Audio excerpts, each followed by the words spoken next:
The attorney for the man accused in a road rage shooting that killed an 11-year-old boy is speaking on camera for the first time exclusively to us here at Channel 13 and to our chief investigator, Darcy Spears. That's right. He is not saying his client didn't commit the crime, but trying to clarify he's not the villain. He was accused of being in court earlier this week. Tyler Johns admitted to homicide in the moments after it happened. As I've previously reported, police body camera video shows him in shock and immediately accepting responsibility. But there's one thing his lawyer says he won't admit to. Officer, He's dead? Why? I shot at him, bro. I didn't know. Shot at him? I didn't know. 22-year-old Tyler Matthew Johns is accused in the 215 road rage shooting death of 11-year-old Brandon Dominguez Chavaria. Brandon was riding to school in his stepfather's car on the morning of November 14th. We were road raging. He came up around the side, like on the merge. It's 100% my fault. I shot at him, dude. I didn't even know he had a kid in the car. Police say Johns and Brandon's stepfather, Valente Ayala, were jockeying for position in traffic. The confrontation escalated, according to police, after both men rolled down their windows and began yelling at each other. That's when police say Johns fired a single round into Ayala's vehicle, hitting the child. Is there any chance that the kid will be okay? Brandon was not okay, and now Johns is facing multiple charges, including first-degree murder by child abuse. State of Nevada versus Tyler Matthew Johns, C395950. He is present in custody with Mr. Helmick. Mr. Giacomo present on behalf of the state. May I see the parties at the bench briefly, please? That was the moment defense attorney Ryan Helmick learned what else his client was being accused of. What was alleged of Mr. Johns is that he had smiled, laughed, and said the word to the victim's family.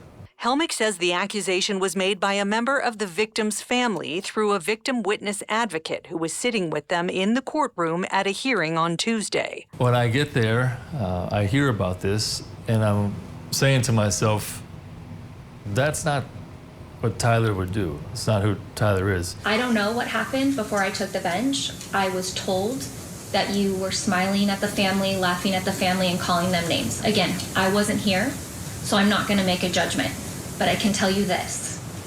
If that did happen, it will never happen again in my courtroom. In her packed courtroom, you can see the Johns family here, seated in the gallery behind their son. We know that Tyler smiled at his family.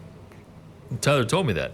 The victim's family sat across the aisle behind the prosecution table on the other side of the courtroom. If he were to go out and smile to his family who he hasn't seen in 2 months, I can understand how maybe they would have thought that would have been Directed at them? Directed to them.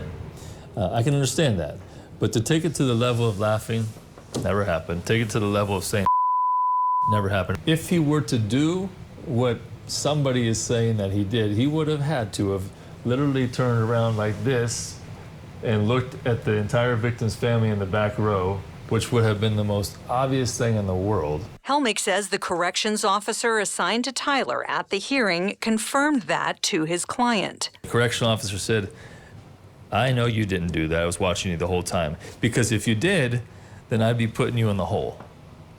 And he was not put in the hole. There's no video angle that can prove one way or another whether this happened, correct? No, there's not.